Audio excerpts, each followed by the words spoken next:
चारू एक बहुत ही खर्चीली बहू थी। चारू को कभी भी कुछ लेना होता है तो वो लेकर ही रहती है, फिर चाहे पैसे हो या ना हो। ऐसे ही एक दिन चारू बाजार जाती है और उसे दुकान के बाहर एक साड़ी नजर आती है।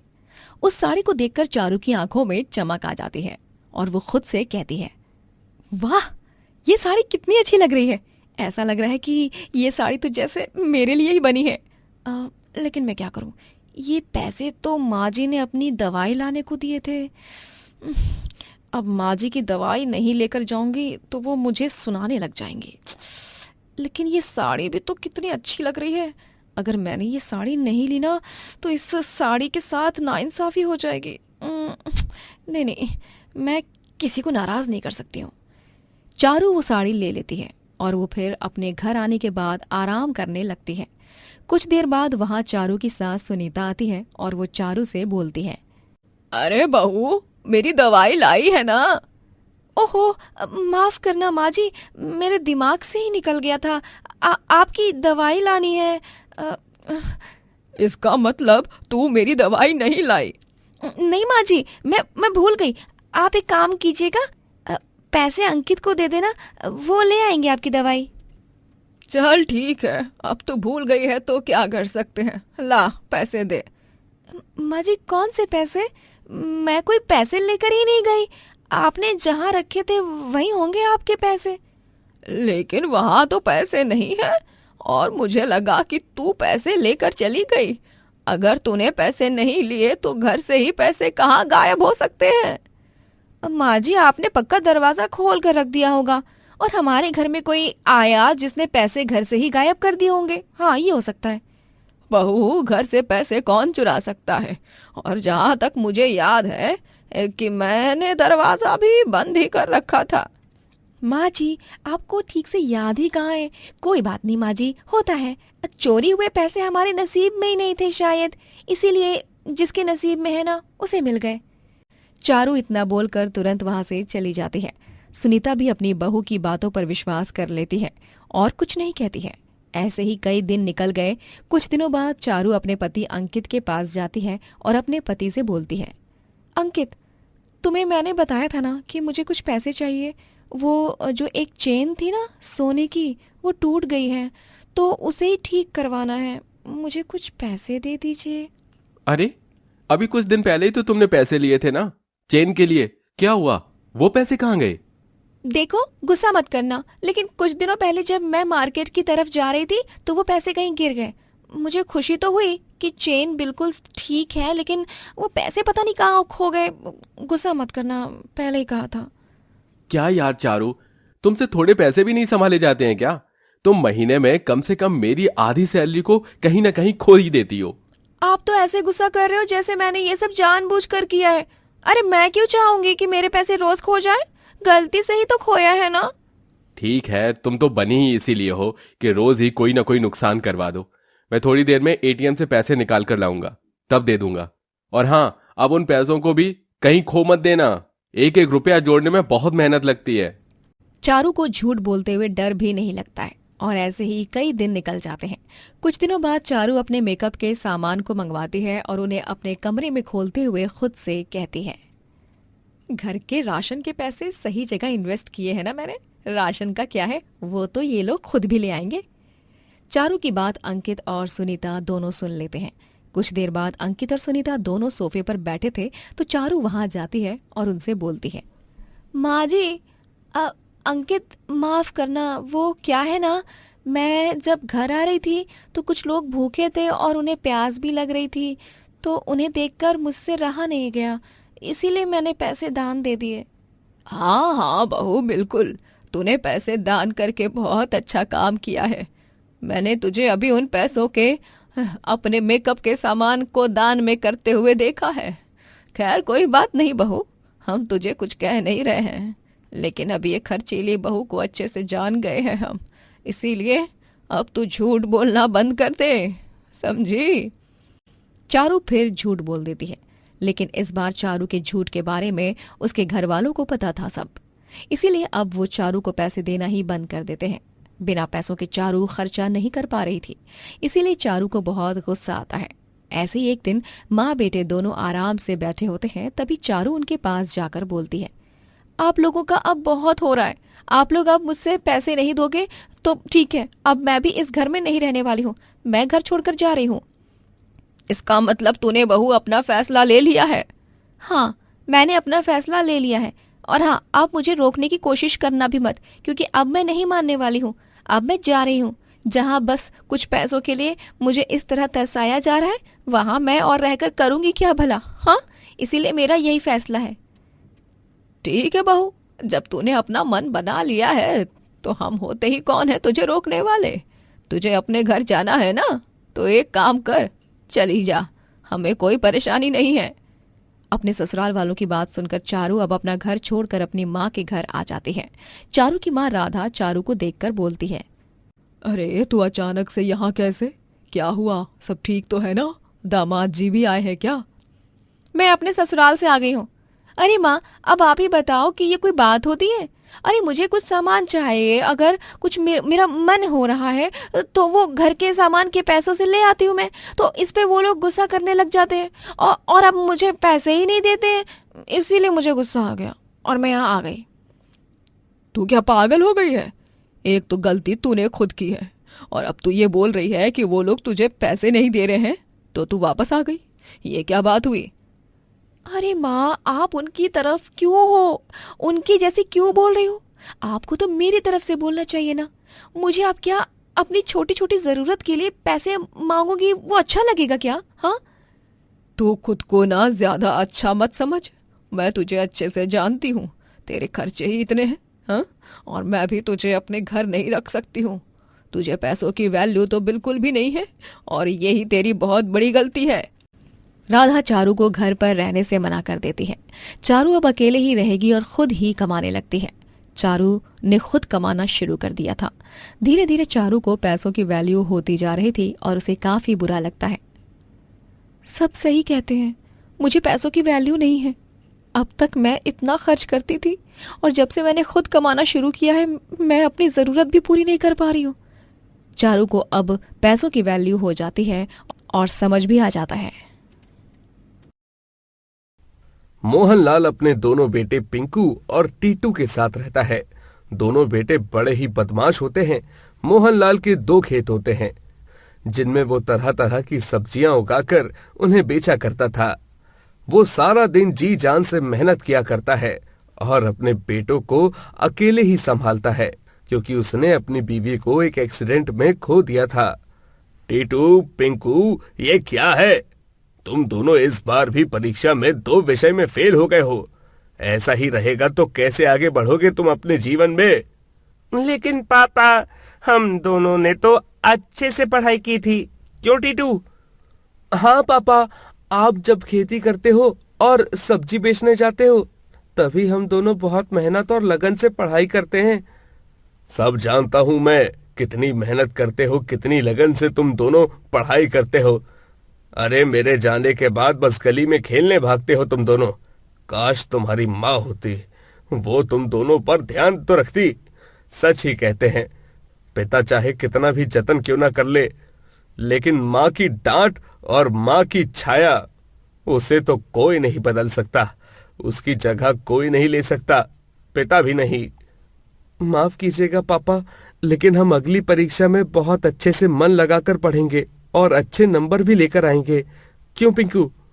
हाँ टीटू, जरूर। अभी हमें कुछ पैसे दे दो ना पापा, वो हमें आज मेले में जाना है अपने दोस्तों के साथ। गांव में मेला लगा है ना पापा।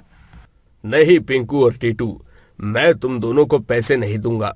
बहुत हो गया लाड़ प्यार। तुम दोनों मेरे लाड़ प्यार का अब गलत फायदा उठाने लगे हो। ये सब नहीं चलेगा।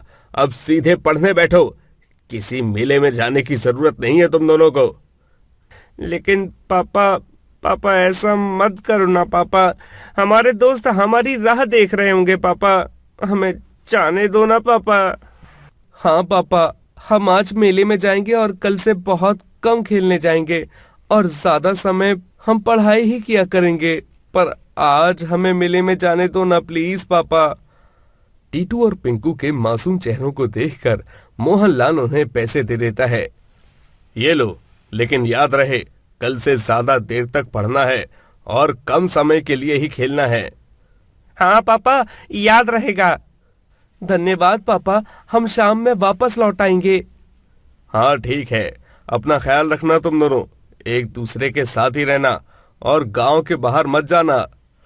मोहनलाल का सब्जी का व्यापार गांव में बहुत अच्छे से चल रहा होता है और खासकर उसके खेत का हरा मटर काफी ज्यादा बिकता है और लोगों को वो बहुत ही पसंद आता है।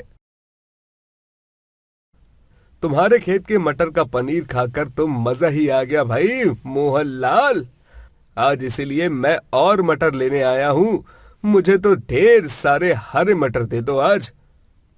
हाँ मोहनलाल, मेरे ढाबे पर आज से पहले मटर से बनी हुई कोई भी सब्जी इतनी ज्यादा नहीं बिकती थी।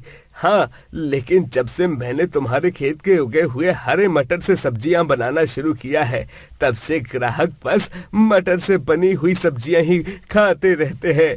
फिर चाहे वो आलू मटर हो, मटर पनीर हो, मटर भिंडी हो या फिर मटर मैगी। तुम्हारे मटर ने तो मेरे ढाबे को और भी प्रसिद्ध और सफल बना दिया है। धन्यवाद भाई साहब, ये जानकर बहुत ही खुशी हुई मुझे कि मेरे खेत के हरे मटर आप सभी को बहुत पसंद आ रहे हैं। देखते ही देखते समय बीतता जाता है और जब टीटू और पिंकू दोनों बड़े हो जाते हैं, तभी मोहनलाल अपने दोनों खेत और अपना घर उन दोनों के नाम कर देता है, क्योंकि वो दोनों कुछ काम नहीं करते हैं और पढ़ाई में भी उन्होंने कुछ खास नहीं किया होता है। पिंकू, टीटू, तुम दोनों इतने बड़े हो गए हो, लेकिन तुम दोनों ने अभी तक कोई काम नहीं किया है। मैं तुम दोनों से रोज कहता रहता हूँ कि जाओ हमारे सब्जी के व्यापार को संभालो, किसानी करो, लेकिन नहीं, तुम दोनों मेरी बात बिल्कुल भी नहीं सुनते हो। अरे पापा, अभी आप हो ना, तो हमें किस बात की टेंशन है? आपके होते हुए तो हम दोनों ऐश और आराम से जी सकते हैं। हाँ टीटू, चल आज फिर पार्टी करने जाते हैं, बहुत मजा आएगा।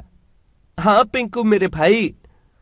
टीटू और पिंकू दोनों बिगड़ चुके थे। वो दोनों बस शराब पीते रहते हैं और जुआ खेलते रहते हैं। एक दिन दोनों के मन में एक विचार आता है।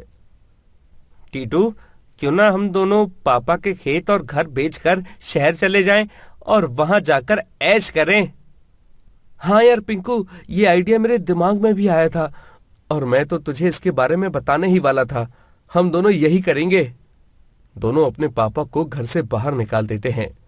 टीटू, पिंकू, बेटा तुम दोनों ये क्या कर रहे हो? तुम दोनों मुझे घर से बाहर क्यों निकाल रहे हो? क्योंकि आप शायद ये भूल रहे हो पापा, ये हमारा घर है और वो दोनों बड़े बड़े खेत भी हमारे ही हैं। अब आप बूढ़े हो चुके हो पापा, अब हमें आपकी कोई जरूरत नहीं है, क्योंकि आप किसी काम के नहीं रहे। लेकिन हाँ, आपका ये घर और आपके दोनों खेत तो हमारे बहुत काम आएंगे। हाँ, अब हम दोनों इस सब को बेचकर हमेशा हमेशा के लिए शहर चले जाएंगे और ऐश करेंगे।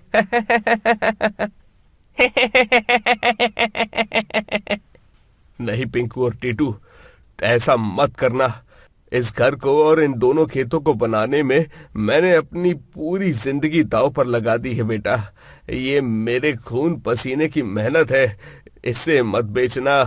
ये बेशकीमती है बेटा, ये तुम्हारे ही काम आएगा आगे चलकर। इसे अपनी अय्याशी के लिए मत बेचो, बल्कि इसके जरिए मेहनत करके इसी से अपना नया व्यापार खोलो और पैसा कमाओ, घर बसाओ, शादी करो, गलत दिशा में मत जाओ बेटा। चुप करो यार पापा और चलो निकलो, दफा हो जाओ यहाँ से। हाँ पापा, अब हम छोटे बच्चे नहीं रहे जो हर बात आपकी सुनते रहेंगे। हमें जो करना है वो हम दोनों करके ही रहेंगे। इतना कहकर वो दोनों बेचारे बूढ़े मोहनलाल को धक्का मार मार कर बाहर धकेल देते हैं और उसके मुंह पर उसका सारा सामान फेंक देते हैं। बेबस और लाचार मोहनलाल रोते रोते जंगल की ओर जाता है। ये कैसा दिन दिखा रहे हो मुझे आप भगवान जी? मेरे बेटे, मेरे पिंकू और टीटू, उन दोनों ने मेरे साथ ये सब किया। ऐसा होगा मैंने कभी नहीं सोचा था भगवान। उन दोनों ने मेरे साथ बहुत गलत किया है। अब मेरा इस दुनिया में जीकर कोई फायदा नहीं है। मुझे नहीं जीना है। अब सब कुछ खत्म हो गया है। इतना कहकर मोहनलाल पास ही के कुएं में कूदकर अपनी जान दे देता है। लेकिन वो उस कुएं में कूदकर मरता नहीं है, बल्कि एक जादुई गांव में पहुंच जाता है, जहां पर उसे एक जादुई फरिश्ता मिलता है जो उसके दुख को पहले से ही जानता है। निराश मत हो मोहनलाल, मैं जानता हूँ तुम बहुत दुख में हो, लेकिन जीवन खत्म करना ही दुखों का एक मात्र हल नहीं होता। क्या हुआ जो बेटों ने इतना बड़ा धोखा दे दिया तो? क्या हुआ अगर तुम इस उम्र में अकेले पड़ गए हो तो? तुम इस बात को भूलो मत कि तुमने जीवन भर सबका भला किया है और आज तुम्हें अपने अच्छे कर्मों का फल मिलेगा। इसलिए तुम्हें भगवान जी ने यहाँ इस जादुई गांव में भेज दिया है। ये लो, ये जादुई हरे मटर का बीज है। जादुई हरे मटर का बीज? हाँ मोहनलाल, इस जादुई बीज को तुम जमीन में बोगे तो वहां पर अचानक से जादुई हरे मटर की खेती होगी और रोजाना अनगिनत हरे मटर उगेंगे। और तुम तो जानते ही हो हरे मटर का कितना बोलबाल है गांव में। तुम इस हरे मटर को दूर गांव और दूसरे शहरों में भी बेच सकते हो। जाओ मोहनलाल, अब अपने जीवन की नई शुरुआत करो। हमेशा से तुम बस अपने बेटों के लिए ही जीते आए हुए हो, अब अपने लिए जियो। हाँ फरिश्ता, तुमने बिल्कुल सही कहा। अब मैं खुद के लिए जीऊंगा और खुश रहूंगा। मोहनलाल फिर से गांव में जाता है और वहां वो जंगल के पास की एक वीरान जगह पर वो जादुई हरे मटर का बीज बो देता है, जिसके बाद पल भर में ही वहां पर जादुई हरे मटर की खेती हो जाती है और मोहनलाल इस उम्र में उस जादुई हरे मटर का व्यापार करके लखपति बन जाता है और चैन भरी जिंदगी जीने लगता है। वहीं टीटू और पिंकू सब कुछ बेचकर उन पैसों को अय्याशी करने में उड़ा देते हैं और खाली हाथ वापस गांव लौटकर अपने पिता के पास आते हैं। हमें माफ कर दो पापा, हमसे बहुत बड़ी गलती हो गई। हाँ पापा, हमने आपका तिरस्कार किया और आपको बहुत ठेस पहुंचाई है। हमें अपनी गलतियों को सुधारने का एक आखिरी मौका दे दो पापा। नहीं, अब मैं तुम दोनों का पापा नहीं रहा। तुम दोनों मेरे लिए उस दिन ही मर चुके थे जब तुम दोनों ने मुझे घर से बाहर निकाला था। चले जाओ यहाँ से और फिर कभी मत आना यहाँ पर। मोहनलाल टीटू और पिंकू की मदद नहीं करता है और उन्हें माफ किए बिना ही अपने घर से बाहर निकल जाता है और खुद एक सुकून भरा जीवन जीने लगता है।